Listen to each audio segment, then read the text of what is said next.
So, Mark, 2025, what's up, dude? Hey, good man, good. Yeah, new me or new year, new me, right? I hope. How about you, Longer man? beard, at least. Yeah, right. It's getting epic. I'm doing pretty good, man. Just been super busy, family and all that good stuff. Um, and I work in education, so like the start of every semester is like kind of crazy. But True. it's good. It's good.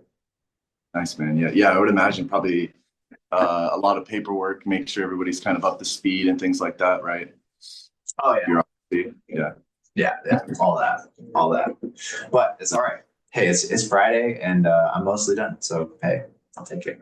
Hey, that's awesome. Nice, nice. So we decided that we were going to do something in 2025 and thought it would be good to start off the new year with our own YouTube channel. So just kind of sharing that with people, kind of branching off out from under the Virgo platform official channel, and just to kind of differentiate ourselves and not be underneath them and just do our own thing. So I'm actually pretty excited about that.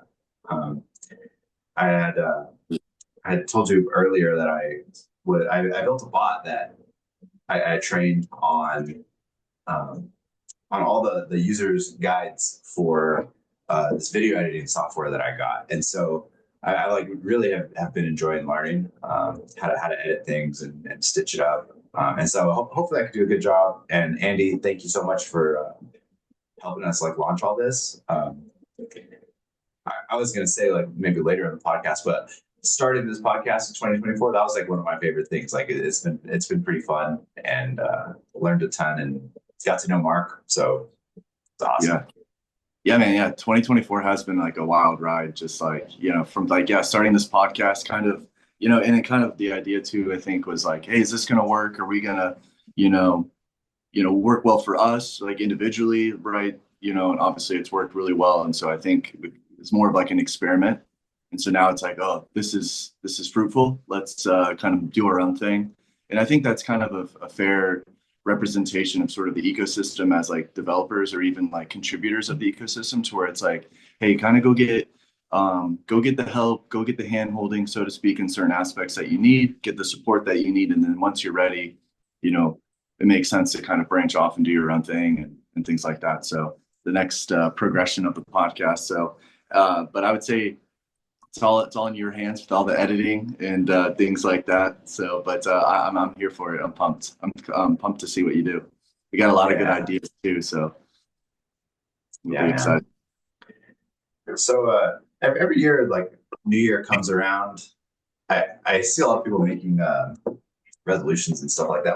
But I think like the more important thing to do is like to look back and do a year in review rather, like you actually evaluate like how you did or things like that. I don't know, not that we Totally. need to like evaluate anything right now, but what are like some of your favorite things that happened in 2024 around Ergo? Like you've kind of done a lot in the past year. You like came in hot. Yeah, yeah, I took the bull by the horn, so to speak, I guess. Mhm. Yeah, I don't know. There's definitely a lot. I wrote a post on this like in the middle of December, kind of reflecting and stuff. I'd say definitely going to Vegas, kind of meeting QX in particular, Joe and Dan and Jume and some other guys from Nervos and stuff. That was really great experience just to kind of, talk crypto kind of in real time uh, to people and then just getting the opportunities to kind of like again, kind of what we were saying earlier, where it's like, hey, this is sort of something I want to do. I'm not really like ready to do this maybe by myself. I still need some support.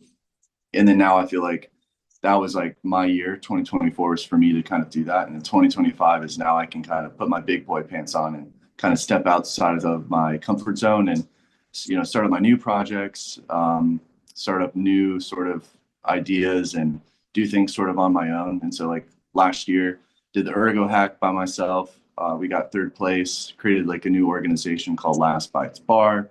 And so kind of taking some sort of successes from other people and kind of stepping outside, I guess, the Sigmanauts or even things like that. And just kind of, but of course, still working with them, right? Because we submitted an EF proposal that got funded, and so working on that. Mhm. So, but I would say kind of just in general, my biggest takeaway, I guess, for 2024 is really just put yourself out there, right?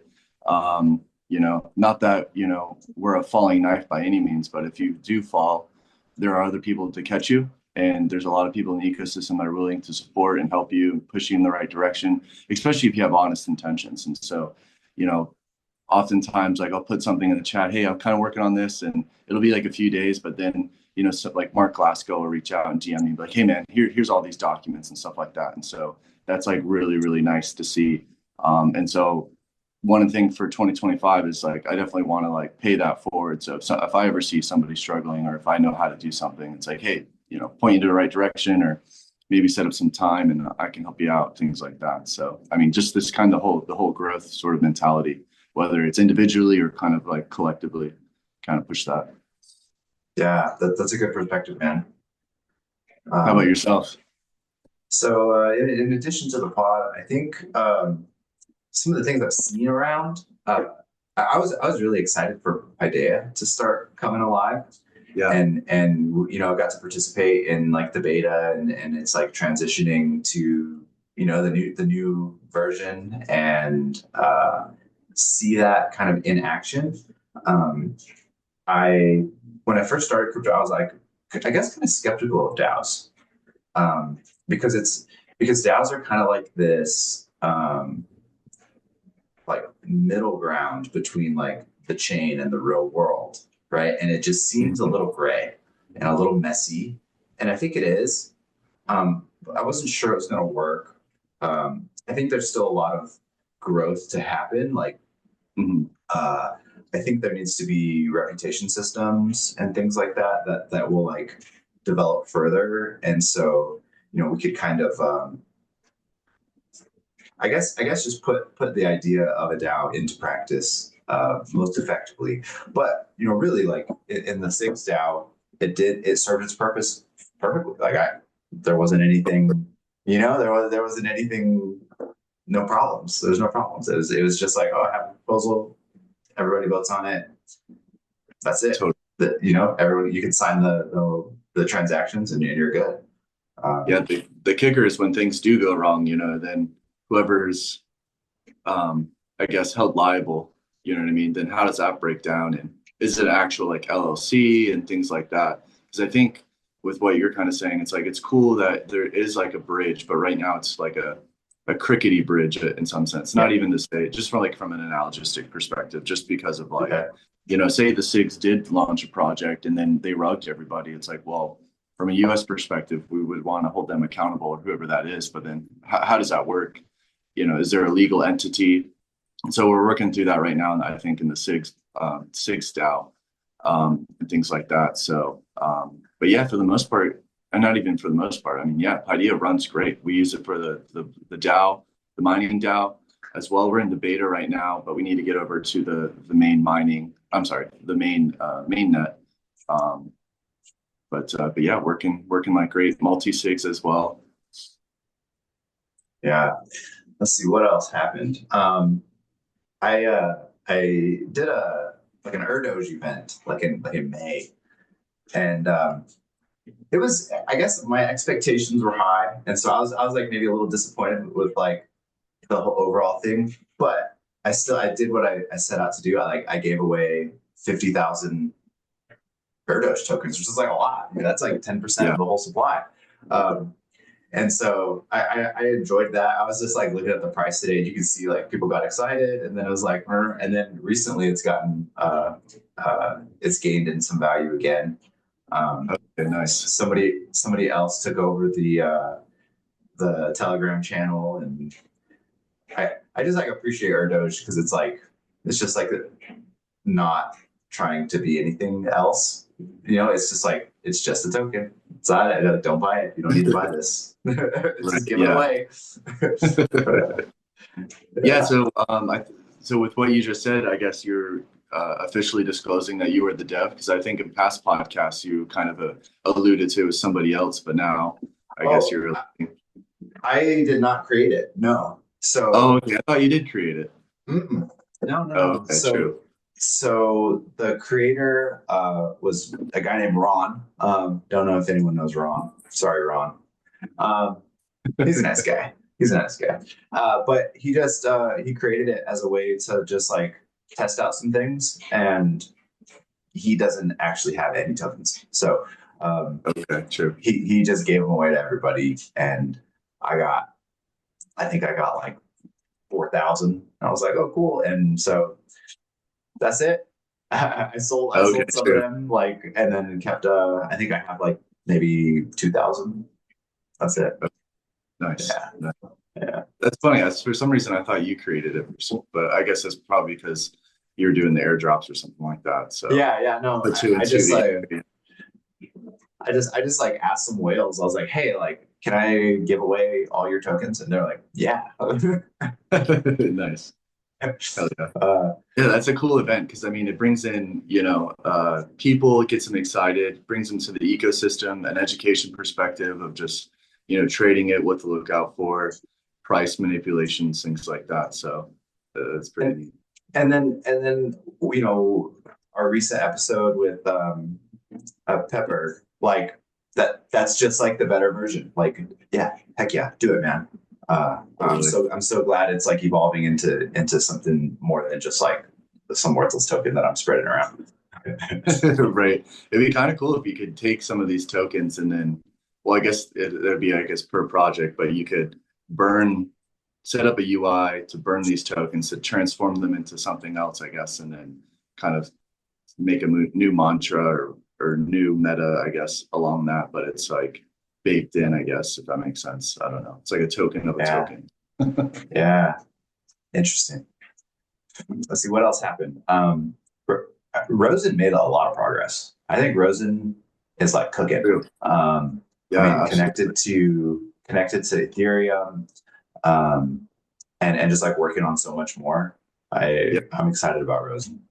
Yeah, right. This time last year, they just did I forget the date particularly, but they did that silent launch of their token, and then I think when they did the silent launch, they weren't connected to Cardano just yet.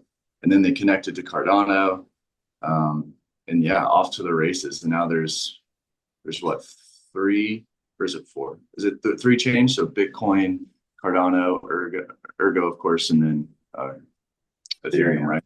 Yeah. Yeah, Yeah. cooking. Hmm.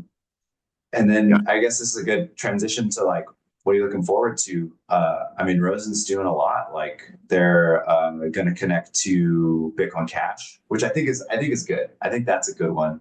Not that I like love Bitcoin Cash or hold any, um, but I think it's just like a big enough community where DeFi is not really present, and it's like mhm. a strategic connection. I'm happy for it. Yeah, I'm excited for Rosen for potential like partnerships with other proof of work chains, like you're saying, and like so like Nervos, we talked to Uh, Jordan Mac at the Vegas conference, and now recently it seems like they're in talks to get Nervos on board with the Rosen everything, and so that'll be pretty neat. And then maybe even some sort of like privacy chain. You know what I mean? So then yeah, that would be very, very cool to see because like I would love to be able to, you know, like just use the inherent properties of another chain as opposed to, I mean, using the mixer is cool, I guess. I've never actually used it, but I don't know. I just feel like I wouldn't want to wash, so to speak, thousands of her. It just seems very risky, I guess. Yeah, as opposed to, I yeah, guess, buying a coin, I guess, on Ergo, transferring it, doing whatever it does on the other. I'm a little. I don't have all the information, I guess, but that would be kind of a nice feature to have. Kind of takes the yeah. best from other chains and port them over. More interoperable sort of a thing. Yeah, I would love to connect to Monero. I'm a fan, and I know they're waiting on a pretty big upgrade to go through or to like pass whatever their governance process is, um, and then that would be an option. And everything you just said is correct. The mixer, I don't think it's hard. It is a little weird feeling. sending your ergs off to Right. like, who knows where. But it's where I've done it a few times. It works, and I think the killer application for the mixer is a receiving address. So you Yeah. can just set up I think it's a stealth address, and anything that you receive gets mixed and then goes into your wallet of choice, which is like that's perfect. Like you don't want to have people know your actual address. That's fine, especially in like a real world application. You're out on the street selling hot dogs for ergs or something, and Right. you could just have them mixed as they come in. You don't have to worry about Yeah. it. Yeah, and then you maybe I think it's illegal, I guess, in the United States, but having like a mixer as a service is like it's similar to Simple Swap. So if you go to Simple Swap, you say, hey, I have this much ADA, I want to switch it over to Ergo, and then here's my Ergo address. It'll say, hey, send your Cardano to this address, and you get your Ergo. And like that sort of interface and capability would be huge. But I mean, I get it from I guess regulation standpoint why the government I guess doesn't want you to do that, but I don't know. It would be nice to have a service like that though, without breaking Yeah. the law. That's a rule I disagree with. I think you should be able to be private, and it's fine. Like Totally. selling drugs is already illegal. Like Right. Sorry. Yeah, And it's not enforceable anyways. Right. Yeah, totally. I mean, I'm not trying to say I agree with it either. I'm just saying like I can I understand their viewpoint and things like that. And let's avoid jail. Yeah, absolutely. Above all things, let's avoid jail. But yeah, totally. Like the idea of like, monitoring all these sort of micro transactions and, and things like that. And, the whole taxes on stuff. Hopefully that'll be a thing of the past here soon. But, I think that's probably the biggest thing, right? You buy a coin at a certain price and you sell at another price. That's they want their money. But if that becomes negligible here in the future for whatever reason, then there's maybe less of a reason why you'd want to kind of track it from a tax perspective, because then it's just like, well, they're just transferring dollars. And, like you're saying, like whether it be drug dealing or you're at like the grocery store, they don't really need to know like what I'm buying, how much I'm buying, even though it's all trackable with credit cards. But if you're using cash, there's no way to track it. So it's kind of like the old days. Yeah. So, Mark, I think now's a good time to introduce our unofficial, we didn't pay anything for this sponsor. Rosenbridge, it'll take it away. Yeah, on a snap, ready? 1, 2, 3. With this ring, I thee wed. With this ring, I thee wed. Now, Emily. With this ring. What is love? Baby, don't hurt me. Don't hurt me no more. Baby, don't hurt me. Don't hurt me no more. What the hell's he doing here? What are you doing here? Make him stop. Tie on and the music off. Is that on? Hey, idiot buddy. You got it. You know what I paid for this wedding? What are you doing? Don't do that with your head. That is so dumb.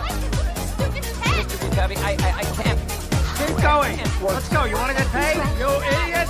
You're running the will. That I can tell you. It's my wedding. I told you it was a good from day one. Don't even worry about it. I haven't cut everything. Emily, Please, you're such a jerk. Emily. Emily, sorry, I'm not ready yet. Where's he going? Steve, stop. Nice poem, though. Sorry, Dad. Come back here. All right, and we're back. I loved seeing that. Thanks, Joe. That was nice. So before we continue into 25, things that we're excited about, I wanted to take it way back. I think this was like 2022, maybe 2021. I don't know if you know about this, Mark. Do you know about Sigma Valley? Yeah, I think, isn't it like sort of an NFT project based in like the quote unquote metaverse or something like that, right? Yeah. Yeah, I just appreciate the simplicity, and it's kind of like, I think kitschy is the word. Like here, I'm going to share my screen. So It's like the OG Cyberverse in some sense, right? Because Cyberverse, you can walk around and buy stuff. yeah, so this is Sigma Valley, and it was based on the Silicon Valley TV show. So you can see like, Oh, okay. That's this is like calling back to that show, and yeah, you can buy an NFT that gives you access to put whatever you want in these plots. I think some of the stuff doesn't quite work anymore. Like this airplane used to fly. Oh, okay, Let's true. see. Just stuck. That's hilarious. All Yeah. those red lobsters. Is that Charles's lobster, I guess? I think so. Yeah. Oh, maybe the real treasure was the friends we made along the way. Yeah. And then we got an all-time high celebration right here. Oh, nice. Something I thought was pretty funny was the moon over here. Oh my Lord. Oh, this Oh, is like nice. a little bit challenging. Okay. I'll get us there. Hold on. Kind of looks like that moon from Legend of Zelda. Yeah, it totally does. Let's see if I can make it. I'm struggling. I got like oh Lord. I have like a trackpad instead of a normal mouse, and it doesn't like this. So okay. It says soon the moon. I love it. Yeah. So there's just, whoa, I'm inside a mountain. There's a lot of cool little Easter eggs. We got a Nautilus. There's some Comet around the way. I think he's over here like barking at a statue or something.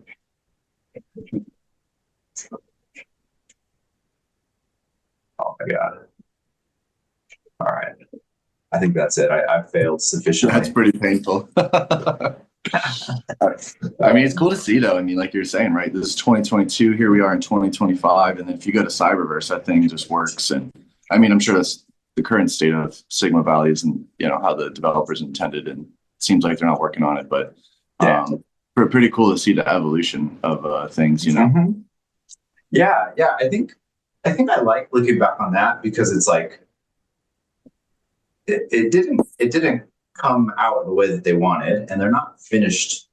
They're not going to finish it. Or I don't think so. Somebody could, but it's like a first little, hey, this is what Ergo's like, and then something else comes, kind of like what I said with my Erdosh and then the pepper. It's like somebody else came and like just like nailed it, and that's how momentum happens. And that's how things come together. For sure. And that's what's so cool about open source, right? Because then it's like, oh, well, that's a really cool idea. How did they do that? Let me take a look, deep dive into it, and then build on top of that, or even just kind of show the proof of concept and then say, hey, this is sort of possible. And it's like, wow, this is neat. And then kind of run off with, your sort of idea. It's like, there's like a spirit of idea sort of thing. And each individual idea wants itself to be like manifested. And so that's what's cool about open source, because it kind of keeps it into that state, and then for somebody else to kind of pick it up and continue on with it.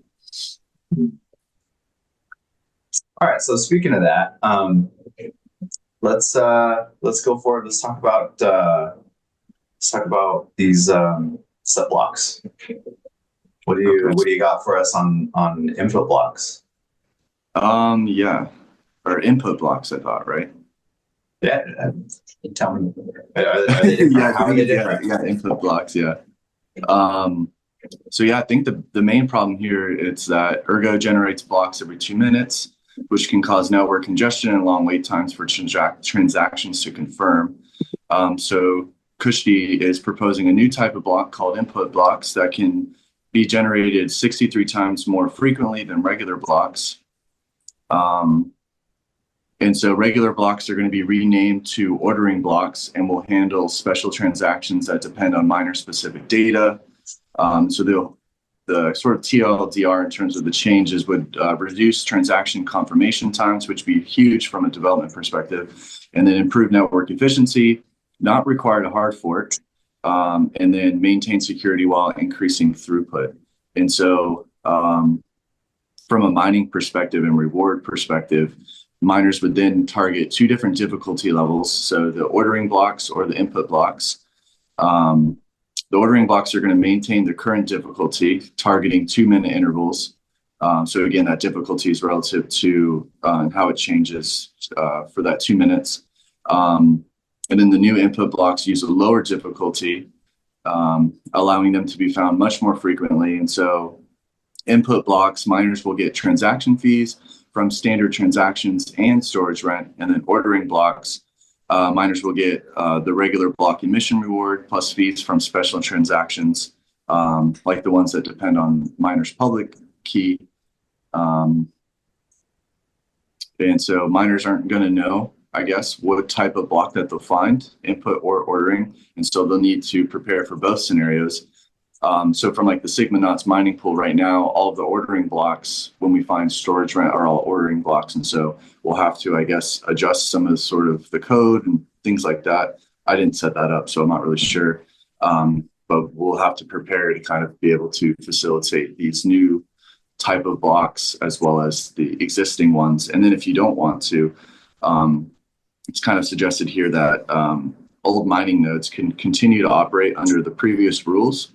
But otherwise we only need to upgrade our mining node and will be activated once 90% of the hash rate upgrades. According to Claude, I just posted in Kushti's paper and prompted it. And so this is what it's telling me. So that sounds pretty exciting. I'm pretty excited for that because, I'll write some emission contracts or, send some test TXs, and the minimum is like 2 minutes, right, for the confirmation. But at most though, sometimes it could be like 5 minutes and things like that. And it's just like, all right, I'm just trying to figure the solution out. And so oftentimes it's probably better off to test on testnet because the block times are a lot faster on testnet. But it's like a whole thing to kind of, there's not all these different APIs, the dApps aren't there. And so if you're trying to, like, for example, if you're trying to run something based on Spectrum data from the DEX, right, there's no data on the testnet because no one has a testnet DEX running. So you kind of need to do testing on the mainnet. And so from a development perspective, I'm pretty excited for that. From a user's perspective, it should be pretty interesting. Because I'm not really sure how that would work with users. So if you send a TX, right, how do you figure is it going to go into an ordering block or is it going to get put into a input block? And I guess maybe the suggestion here is if it's put into an input block, you got to pay the miners a little bit more to get that put in faster. And so there's maybe a little bit more front running that could happen relative to TXs. I'm not too sure. Yeah, I'm not sure. Well, I wonder, since the miners aren't going to be able to like tell which kind of block they're going after. I wonder if the user is going to notice that at all either. Interesting. I would imagine the users. I mean, because yeah, I don't know. Yeah, is it going to be sort of like a hybrid where you have like an electric or a gas, and then based upon certain conditions, the electric gets kicked in, and then once you're on the highway, then the gas gets kicked in, versus because the user doesn't have any control over that sort of mechanism. So, or is it, hey, I need to get this TX sent over like in this next minute. Let me click input block, and then I'll pay a specific fee for that. Because I think Lithos kind of works hand in hand with that, but I'm not too sure. I guess at least this kind of makes sense, but I'm not too sure.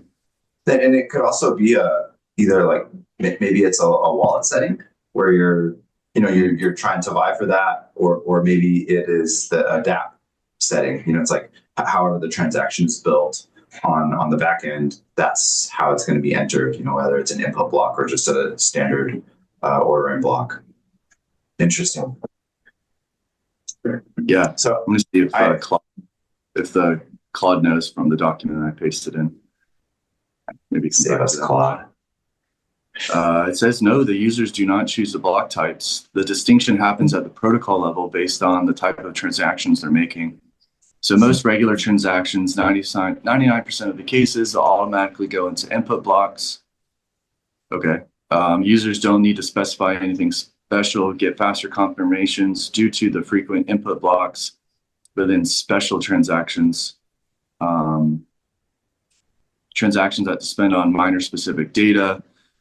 These will automatically get handled by ordering blocks. Users do not choose this. Again, it's determined by the transaction type. Okay, interesting. Cool. Yeah. All right. So it seems like that we're going to be using input blocks for the basis of all transactions, and then I guess the miner specific data will probably bundle all these input blocks into these special transactions, and then that's kind of, I guess, how it handles. It'll be really cool to see all the, like, we go to 3ergo.xyz, once this is kicked on. Normally I've seen most like 50 transactions in a given block, so it'd be kind of interesting to see how many transactions per block now we'll have. Mm-hmm. Yeah, much faster. Okay, interesting.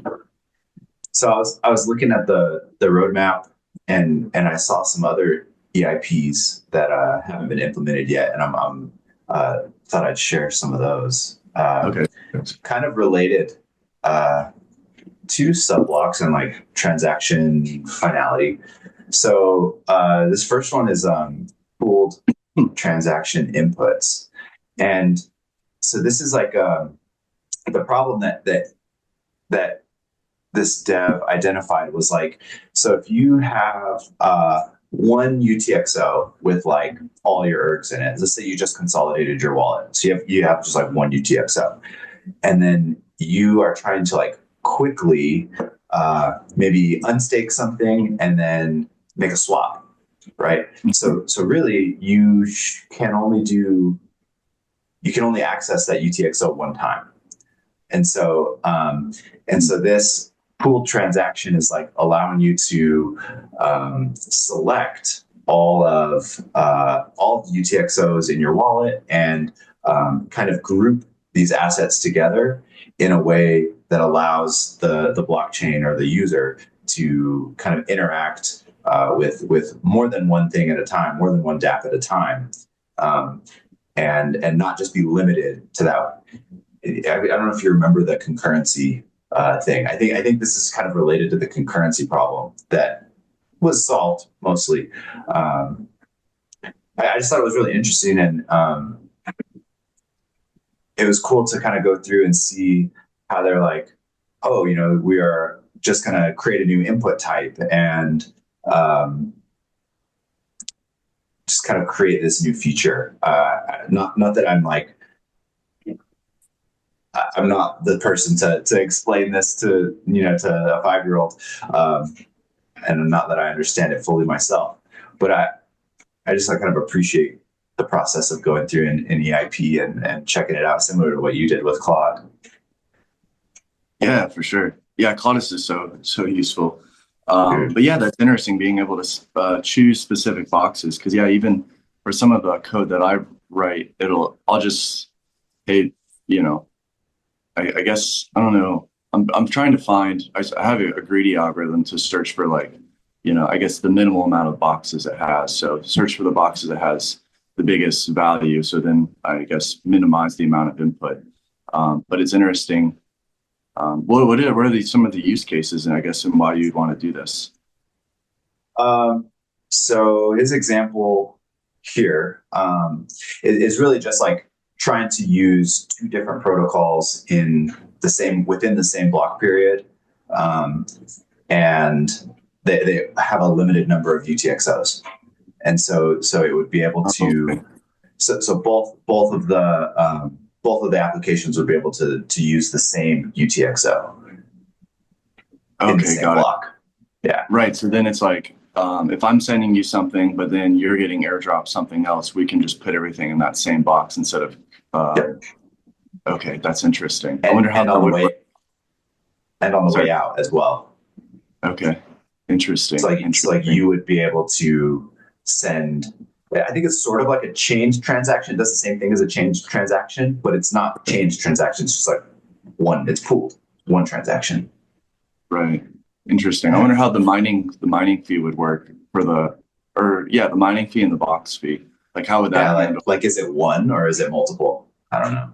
Right. I would imagine It it's trying to minimize it, you know what I mean? But I wonder how that works from like because in some of the stuff that I've written, it's like I have to specifically say, hey, this is, you know, the minimum box fee is 0.001. But I would imagine you could probably write some sort of code to say, hey, let's send this transaction, but let's just wait until this guy gets another TX, and then whatever that is, make that a multiple of, you know, the minor fees and everything like that. So then you can kind of take advantage of it. So then it's like, well, we have a TX, it's going to send, but we're going to wait from just from a ERG perspective to minimize the amount to send it until they get like another TX or something like that. That's pretty interesting. Yeah. So it's like efficiency on the blockchain and using it. I love it. Yeah, dude. Okay, so here's another one that's related. Atomic transaction DAGs. And so this is related to change transactions. And I thought it was cool to look at because so what this is suggesting is that anytime there's a change transaction, you know, so you could have like 5 operations that are being done in a single block. It just makes sure that all transactions are valid and are accepted, or none of them are. That way, there's not like you don't get like, you know, part of your chained operation completed, and then you're like stuck in some place where you didn't want to be. Right. So yeah. So again, just like that. That move towards being efficient and user friendly, and just kind of ironing out all these little wrinkles that come with the UTXO model, you know, for all its benefit. Yeah, I just thought this was really cool. Yeah, so it looks like it was created on 7/7. I wonder what the current status is, because I mean, I haven't heard anybody. I don't think at least have anybody talk about this like on socials or the AMA or anything. So I'm curious. When is this scheduled? I don't know, brother. 2025. Yeah, that'd be sick. Looks like it was opened on the next day. Looks like they have some stuff worked on it. I'm not sure. I'm not really sure how the EIPs work and the what's it called? The priority of getting them merged and stuff. I would imagine the input blocks and their ERG node 5.0 took a big effort to facilitate. So maybe they're waiting on some things. Yeah. Exciting. All right, well, moving on forward, you wanted to talk about a cool new token. Yes. PHP. PHP, the Filipino peso. Yeah. The Philippine peso. I didn't know so little about this, so I'm happy to learn from you right now. What's the PHP token? Yeah, so this was I'm not sure if it was the first, but it was one of the first storage rent tokens that we claimed on the Sigmanauts mining pool. And initially we got like a portion of them, and then like a few days later we got the entire supply of these tokens, and probably somebody just minted it and didn't do anything with it. And then of course we collected in storage rent. So Canon sort of took the idea, it's like, hey, well, what if we kind of repackage it and then we make it a meme token and sort of, you know, put it for miners, by miners, and, you know, raise some funds, use MuMart, things like that. And so that's kind of where we're at in terms of PHP. And so it's just, I'm not really sure if he plans to have utility. I think that's up in the air, I guess. But right now, I guess it's more of just a meme token. Yeah, if you want to pull up the tokenomics or the story, I think I sent that to you. Oh yeah. So hold on, dude. You guys literally just found this token and then are hyping it up to be like a meme? Yeah, exactly. So it says there, it was created on June 20th, and then September 20th, we got it not mined from storage rent. So 4 years later. Oh my gosh. Yeah. So just funny. refactoring, you know, the not garbage, I guess, but you know, just it's that's one man's trash is another man's treasure. Yeah, exactly. Exactly, dude. So honestly, really cool idea. And we haven't actually found another full supply of another token. We found like some stuff sort of here and there. Hey, boss, Here, can you see the tokenomics? Like, is it a big image right now? I I can think it's see, looking a little bit weird. yeah, I can only see up to 1 week for LP raise. Okay. Stand by. Okay. Let's see if we can do the PHP token origin story first. Oh, Okay, cool. there we go. Yeah. How's that? Yeah, that works. All right. So yeah, like we were just saying, right? So it was minted on June 20th, 2020. It's kind of cool, a lot of 20s in there.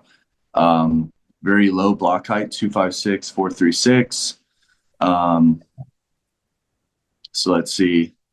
Owner, we don't really know who that is, but it purchased transfer ERG from Hotbit on June 17th.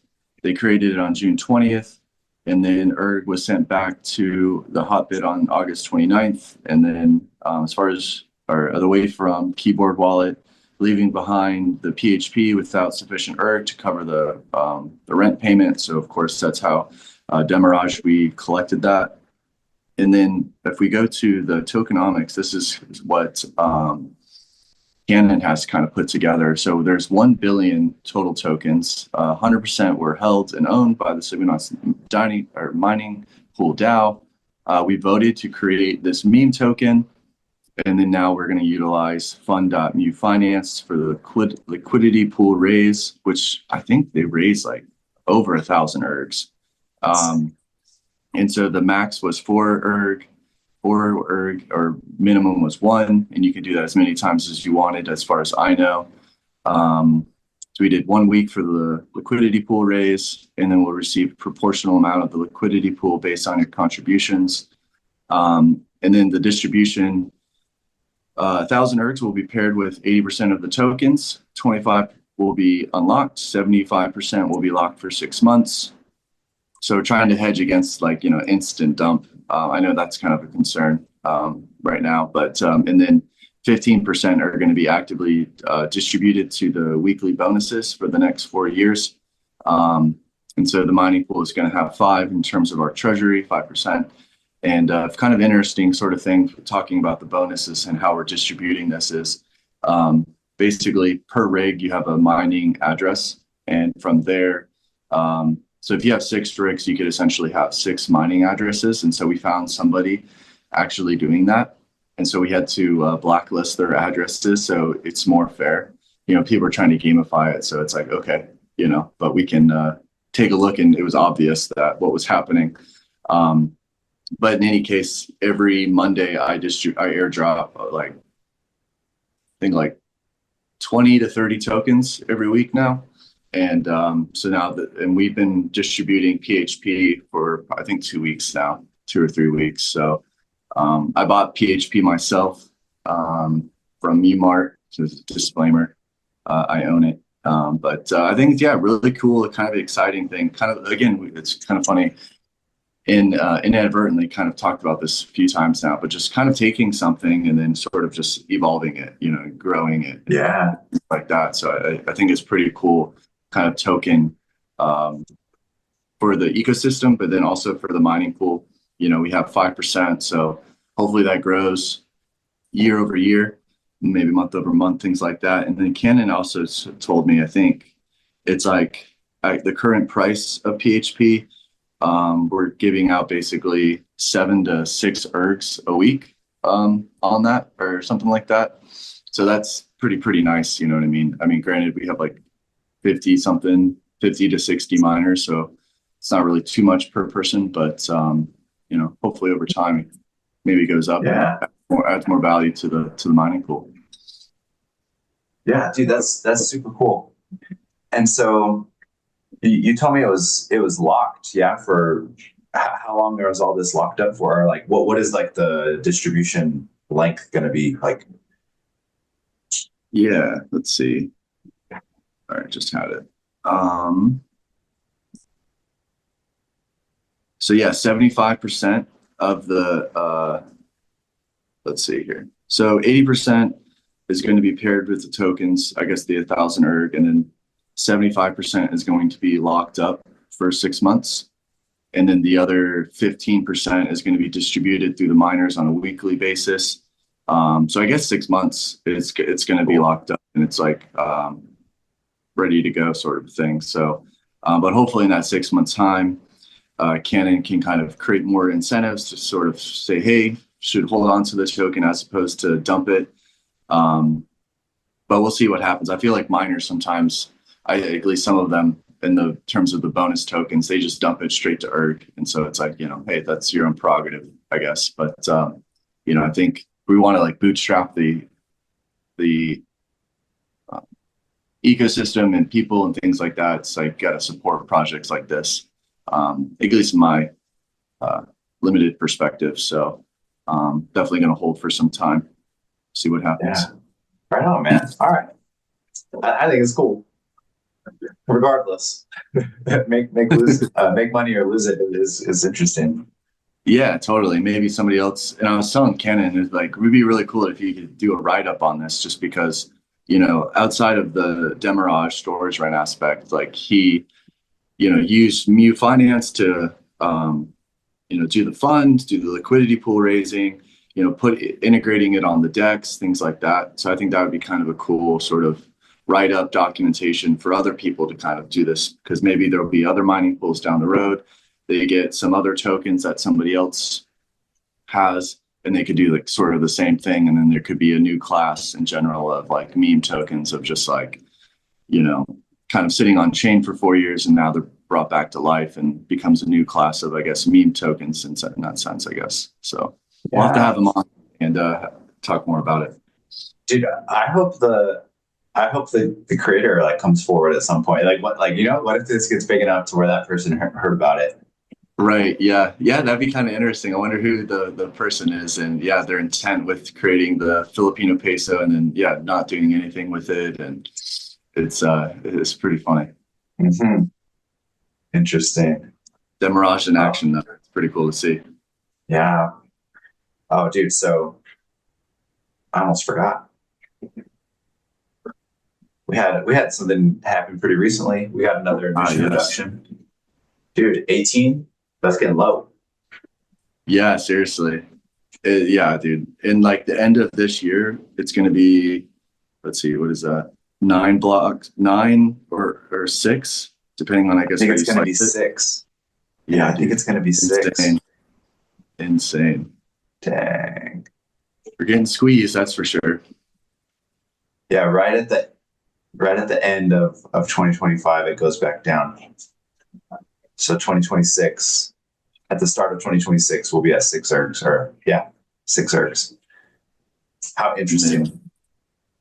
And then what is that? Early, looks like, I wonder how input blocks will affect this, but early April in 2026 will just be straight to 3. So I don't know. I think relative to price, probably, I don't know.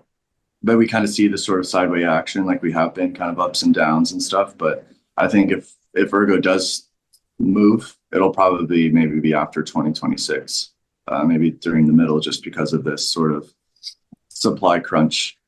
It'll be interesting to see how that all affects everything. Because I mean, dude, 3 ergs, 6 ergs, even between, 50 miners on a mining pool, 100 miners, 200 miners, and of course, however many they're finding per day. That's not a lot of ergs to kind of go around. So not a lot of ergs catch up. So they keep people interested. So we'll see what happens. And we haven't really lost hash rate, I don't think. As we keep kind of going. I don't think so either. A strong sort of idea as well. So miners don't seem to be too upset, I guess, but I don't know. Is there a way to show longer history than 10 days? I don't know. Yeah, it's one reason I don't really like Ergo Watch too much. It's like very limiting. All right, maybe that's another episode. Well, hash rate. I think Ergo Miner, 2 miners has a better difficulty or even hash rate. So you can look at like the year of the all time. I mean, if you look at over the last year, we've had a numerous amounts of reductions in the storage rent. It seems, I mean, it's definitely gone down. It's definitely gone up. It's more of like a sideways sort of thing. There's not really, I mean, the only pattern I could see is maybe when we pumped in February of last year, right? Of course, the hash rate's going to go up. Yeah, it would be interesting to overlay the price and the emission on this chart. That way you could just kind of see how those three are correlated. Yeah, definitely. Interesting. Okay, sick. Hey, did you have any? You had one other thing for us. You wanted to check out a tweet about merge mining. Is that right? About what? Sorry. About merge mining. That like so you had sent me this right. tweet. Yeah, I just want to talk about more about the tweet. I'm not really sure I understand kind of fully. Let's see. Okay. You have it pulled up. Oh yeah, you do. Sorry. Yeah, so interesting to think about merge mined sidechains or L2s with strong privacy assumptions that draws into a stealth address on the main chain. Yeah, this is kind of interesting. We were kind of talking about with Rosen and Monero and things like that. But merged mined sidechain, what does that mean? I guess the merged mined part. Do you know?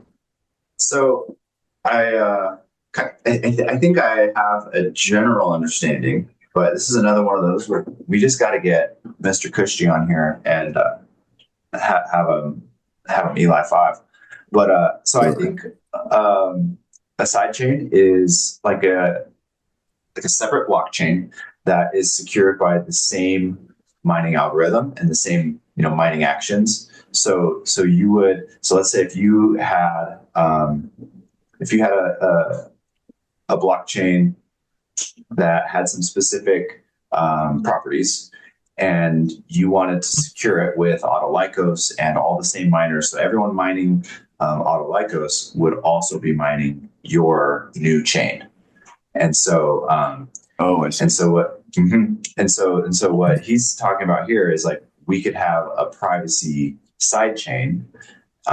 So it would be like Monero built on top of ERG, and everybody mining ERG would also get their mining reward from that second chain. So you would receive these privacy tokens into a stealth address on the main chain, and then you should be able to send. I don't know if you can send tokens between the side chain and the other chain, or like how that exactly like what the details are. But yes.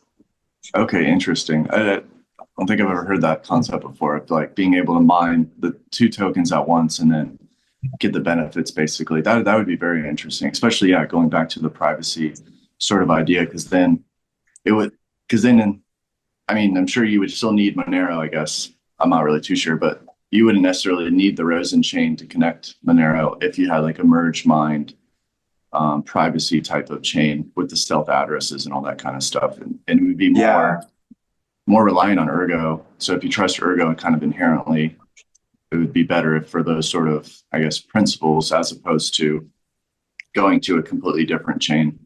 But yeah, that would be interesting. I think it sounds cool, man. Again, it's probably one of those things where like somebody's gonna be like, this should be illegal, and it's like, whatever. You just gotta build it first, and then let people do with it what they'll do with it. Absolutely. Yeah. So maybe with all these input blocks and all this other stuff they got on the roadmap, it'd be kind of it seems like they're laying the groundwork, so to speak, for this sort of stuff. And then of course with Armenio posting these sort of things, and it seems like that's probably 2025, 26 sort of thing. That would be, I mean, especially too with the block reward reduction, I would imagine people are starting to think about, well, we need to bring more incentives in case, say, it's like, right, if the price is still, say, sub $2 when the reward is like $6, I don't know. I would imagine miners probably won't be too happy about that. So definitely need more incentives. But I think that's, again, goes back into sort of the tech that they're sort of dealing with, or rather making now, right, with the input blocks and the transaction fees, right? Maybe just sort of more fees. But of course, we don't want to do that too much, because that's how Ethereum sort of sort of ran into ground with all their gas fees. And so I'd hate to see that sort of happen to Ergo, but I guess we'll just have to wait and see. Yeah. All right. Well, Mark, I think we're at about an hour, and I'm starting to get emails from work. So let's wrap this one up. Happy New Year, brother, and we'll run it back again soon. All right, beautiful. Yeah, Happy New Year, Tim. Happy New Year, everybody else. Take care.